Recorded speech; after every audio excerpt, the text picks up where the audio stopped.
कुछ लोग कहते हैं कि अंग्रेजों के आने से पहले भारत के लोग कुछ नहीं जानते थे, ठेठ अनपढ़ और गंवार थे। आखिर लोग तो लोग हैं, लोगों का काम ही है कुछ ना कुछ कहते रहना।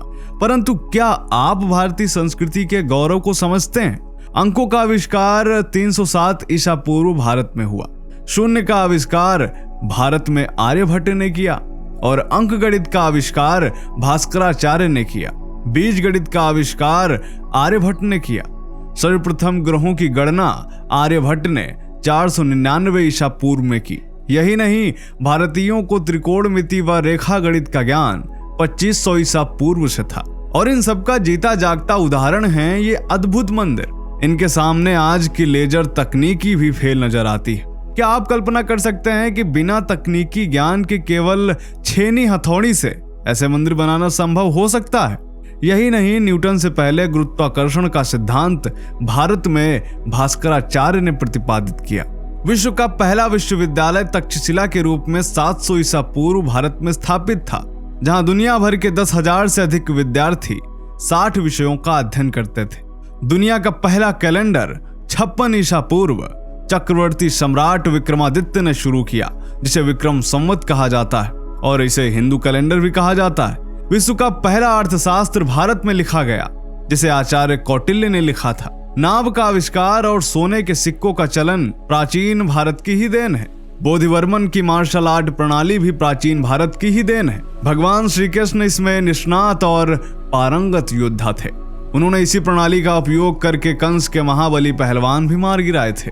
आज विश्व में जो कुछ भी दिखाई दे रहा है ज्यादातर भारत की ही देन है और इसीलिए भारत को विश्व गुरु भी कहा जाता है।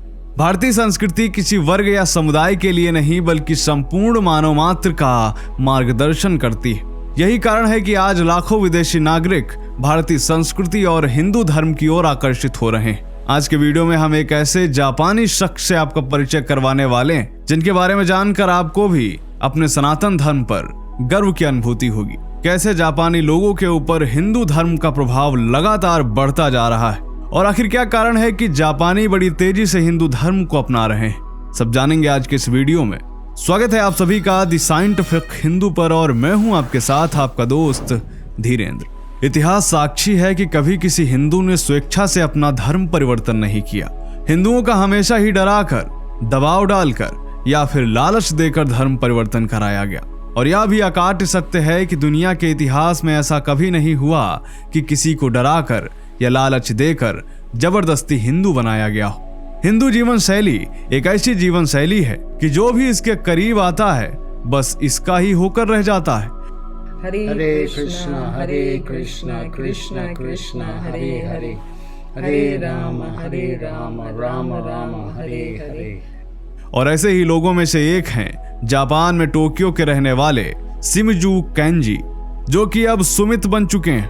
ओम भूर्भुवस्सुवः तत्सवितुर्वरेण्यं भर्गो देवस्य धीमहि धियो यो न प्रचोदयात्। शिमिजू को हिंदू धर्म इतना ज्यादा पसंद आया कि उन्होंने हिंदू धर्म अपनाने का फैसला कर लिया। जी हाँ दोस्तों, जापान में रहने वाले शिमिजू आजकल भारत में खजुराहो और उसके आसपास के मंदिरों में दर्शन, पूजन व ध्यान भजन कर रहे हैं। यहाँ रहकर वह सुंदर कांड व भजन संध्या जैसे कार्यक्रमों में शामिल हो रहे हैं। शिमिजू कहते हैं कि हिंदू धर्म सबसे ग्रेटेस्ट धर्म है। उन्होंने कई मंत्रों को भी याद कर लिया है। न्यूज 18 से बात करते हुए उन्होंने ओम नमः शिवाय व गायत्री मंत्र जैसे तमाम श्लोक सुनाए। उन्होंने जय श्री राम भी कहा। ओम नमः शिवाय, जय श्री राम।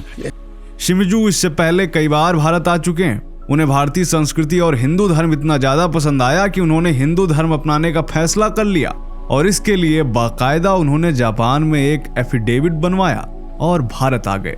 भारत में वह अपने वकील मित्र राजकुमार गंगोले जी से मिले और उनसे रजिस्टर्ड शपथ पत्र बनवाने को कहा। राजकुमार गंगोले ने उनका शपथ पत्र तैयार करवाया, जिसमें बाकायदा लिखा गया कि मैं शिमिजू कैंजी उर्फ सुमित बिना किसी दबाव के अपनी स्वयं की मर्जी से हिंदू धर्म स्वीकार कर रहा हूं और आज से मुझे मेरे नए नाम सुमित से पहचाना जाए। दोस्तों, ये पहली बार नहीं है जब किसी जापानी ने हिंदू धर्म को अपनाया हो, बल्कि ऐसी खबरें लगातार सामने आती ही रहती हैं जब कोई जापानी हिंदू धर्म का पालन करते हुए दिख जाता है। कुछ जापानी प्रत्यक्ष तौर पर हिंदू धर्म का पालन करते हैं, वहीं कुछ अप्रत्यक्ष रूप से हिंदू धर्म की परंपराओं का पालन करते हैं। विकिपीडिया के अनुसार जापान में करीब 1.5 लाख हिंदू निवास करते हैं। ये ऐसे लोग हैं जो रजिस्टर्ड रूप से हिंदू हैं। अगर इसके अलावा अनौपचारिक आंकड़ों की बात करें तो जापान में करीब 3 से 4 लाख स्थानीय नागरिक ऐसे हैं जो हिंदू परंपराओं का पालन करते हैं। वह इस्कॉन जैसी संस्थाओं से जुड़े हुए हैं। उनकी पूरी जीवन शैली सनातन धर्म की परंपराओं पर आधारित है।